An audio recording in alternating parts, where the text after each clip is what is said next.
व्यवसाय रे लागुची घरे सिलिंडर। जय जगन्नाथ बंधु माने उपांत ओडिशा रे आपण मानकु स्वागत। आमे घरे घरे जो जाळेनी गैस सिलिंडर व्यवहार करूचे एहा सहित प्राय समस्ते परिचित थिबे।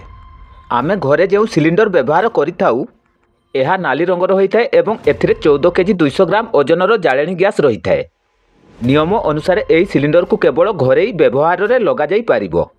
कोनोसी व्यावसायिक कार्य रे किंबा होटेल ढाबा चा दुकान इत्यादि रे एहाकु व्यवहार करा जाई पारिबो नाही।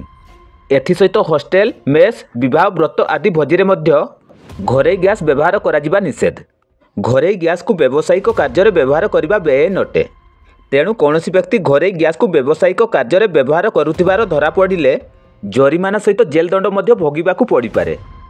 तेबे व्यावसायिक कार्य रे व्यवहार निमंते जो गैस सिलिंडर जोगाई दिया जाए यह नील रंगर होइथाय एवं एथिरे 19 किग्रा ओजनर जाळेनी गैस रहिथाय।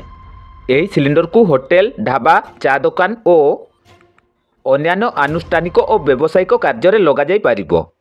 तेबे घरे गैस रे सरकारक तरफरु जो सब्सिडी मिलिथाय व्यावसायिक कार्य रे व्यवहार होउथिबा सिलिंडर रे ताहा मिली नथाय।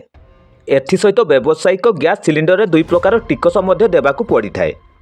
तेणु व्यावसायिक गैस सिलिंडर तुलन में घरे गैस सिलिंडर मूल्य सस्ता होता है।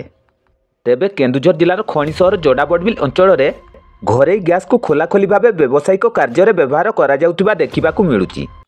जोड़ाबड़बिल अंचल में थिबा केतेक होटेल ढाबा और चा दुकानी माने घरे गैस सिलिंडर को व्यावसायिक कार्य व्यवहार करुथिबा देखिबाकू मिलुची। सेमाने घरे व्यवहार निमंते गैस संजोग आनी विभिन्न होटेल और चा दुकान व्यवहार करुथिबा बेले सरकारଙ୍କର राजस्व हानि होउथिबा मत प्रकाश पाउची। तेणु प्रशासन पक्षरु चढ़ाऊ करागले एपरी अनेक मामला नजर को आसिबो बोली मत प्रकाश पाउची।